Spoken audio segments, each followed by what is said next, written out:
Hi, today I'm going to show you how to withdraw cash with your OnePay card. So, withdrawing cash from your OnePay card is simple and works just like using a regular debit card.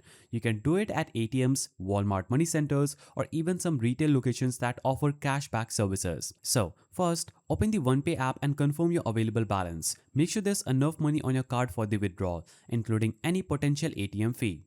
This prevents declined transactions and ensures smooth processing. Now, you can withdraw cash at ATMs, Walmart money centers, or checkout corners that allow cashback.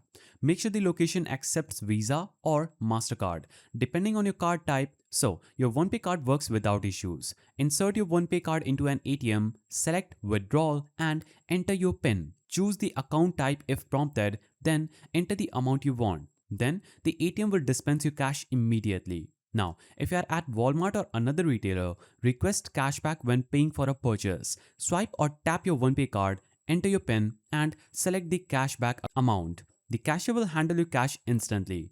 After withdrawing cash, open your OnePay app, then check the transaction history. You will see the amount deducted and any applicable fee, confirming your cash withdrawal was successful. And that's it. Withdrawing cash with your OnePay card is fast, secure, and works just like a normal debit or prepaid card. If you found this guide helpful, please don't forget to give it a thumbs up, and thanks for watching.